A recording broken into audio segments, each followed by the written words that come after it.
In case you didn't know, Max Verstappen actually has an exit clause in his Red Bull contract which could technically, feasibly, see him leave the team at the end of this 2021 season. Kind of similar to how Sebastian Vettel had an exit clause in his Red Bull contract which saw him move to Ferrari in 2015. Max's actual contract expires at the end of 23, but there are some performance clauses in there. If the team's performance is not competitive enough, whatever that means, because that sounds pretty open to interpretation if you ask me, Max can walk away at the end of 21. Now I'm sure in the actual contract it is very, very specifically defined what not good enough actually means, right? Whether it's how many engines blow up in a year, how close they are to Mercedes on average, or whatever, but we're never going to see those details, unfortunately. And obviously we know Max had quite a few issues reliability wise last year, which pretty much robbed him, if you ask me, of second place in the driver's title. So this year particularly, there's that added pressure on both Red Bull and Honda, although how much are Honda going to care when they actually leave the sport? Okay, maybe more Red Bull. A lot of pressure on Red Bull to deliver a car that Max can perform and truly challenge at the top. Otherwise they might lose him. And of course things are looking very good after the Bahrain Grand Prix. No one's doubting that at all.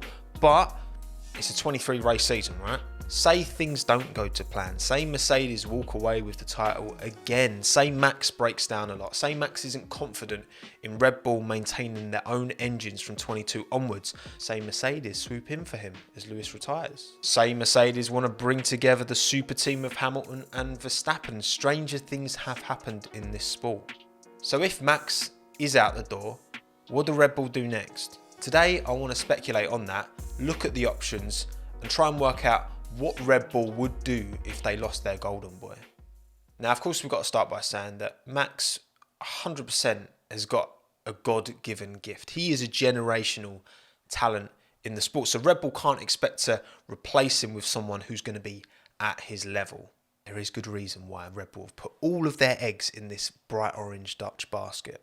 Charles Leclerc, he's tied in with Ferrari and I can't see him having his neck turned. Ricciardo surely wouldn't change teams again, especially after he left them because of how they allegedly treated him compared to Max. Vettel back to Red Bull would be a weird one, especially as he's such an unknown entity right now. Which Seb would they be getting? Fortunately for Red Bull, along with the sister team, AlphaTauri, there are plenty of options to choose from. It's basically a fat off game of musical chairs. So you've got Sergio Perez, of course, you've got Pierre Gasly, you've got Yuki Tsunoda, Alex Albon, my boy. Juniors, you've got Yuri Vips, Liam Lawson, Jehan Daruvala, you've got Daniel Kvyat, you've got someone like George Russell, Valtteri Bottas, Lando Norris, Carlos Sainz. I think these 12 drivers, you can make a fairly realistic argument about why Red Bull would at least consider all these names. With no Supermax dominating that team, it is a clean slate for Red Bull in this alternative reality that may happen. You never know. So with Red Bull, Sergio Perez, I think we've got to start with him. He had a very, very strong race at Bahrain, although don't forget that there was another Red Bull driver who came from the back and got to P5 in his first race in the Red Bull. And it didn't turn out very well for him, so we'll see. But look, he's a proven race winner. I'm very confident Sergio will get to grips with that Red Bull. I don't think he'll be at Max's level, but I do think he'll get a better gist of it than Pierre or Alex did because he's a so much more experienced Formula 1 driver. Plus, having a driver carry on from 21 to 22 with the new regulations is going to be very valuable. I see no reason why Sergio Perez won't be one of the two drivers in that Red Bull. Alongside Sergio, though, that's the real tricky one because my immediate jump was Yuki Tsunoda. I know he's only done one race. I know I'm a fan, so I'm probably biased. And I know a lot of people on the Yuki Tsunoda hype train, right? But the kid is rapid, all right? He's very, very good. Red Bull do have a bit of a reputation of promoting a bit too soon. You got to hope that maybe they've learnt from that and maybe they don't promote Yuki too soon. So actually, I don't think it's going to be Tsunoda. The no-brainer option might well be Pierre Gasly, and you can see why. But for me, the fact that that move hasn't happened already means that it's not going to happen. What more can Pierre do? He had arguably an even better season than Sergio last year, yet he still doesn't get the call up to Red Bull. I don't think that's going to happen. Pierre must have burnt some bridges at Red Bull for them to not give him the opportunity back there, surely. Then there's my boy Albon. Look, Obviously, I'd be gassed to see him back in the Red Bull, but I think the more realistic route of him getting back to that senior team is to get back into the AlphaTauri. Pierre got the chance to prove himself at AlphaTauri after a poor showing in Red Bull. Daniel Kvyat got the chance to prove himself in the sister team after he didn't do too bad in the Red Bull, to be fair. It was because Max came in. Alex never got that chance. I think he deserves that chance. Of course I do. And then the juniors, you got Liam Lawson, Yuri Vips and Jehan Daruvla all performing in F2 this year. And all of them have got the potential to win it. For me, I would put my money on Daruvla. I think he got done over by a dodgy engine last year. He came good towards the end of the season. The bloke's rapid. And also, and you can't ignore it, the commercial prospect of having an Indian driver back in Formula One would be very, very valuable. So I think Jehan would be a great shout for the AlphaTauri. Daniel Kvyat is now a reserve test driver at Alpine. Do I think he'd get the chance? Well, Yuki Tsunoda replaced Daniel, so the fact that Yuki's still knocking about, that's not going to happen. Valtteri Bottas is an interesting one. The GOAT second driver, you might say. Because obviously with Max going in, it would probably be Bottas coming out. Some call Valtteri Bottas the dream second driver, but I just can't see Perez and Bottas, two non-Red Bull Academy graduates, in a Red Bull team. I can't even visualise that.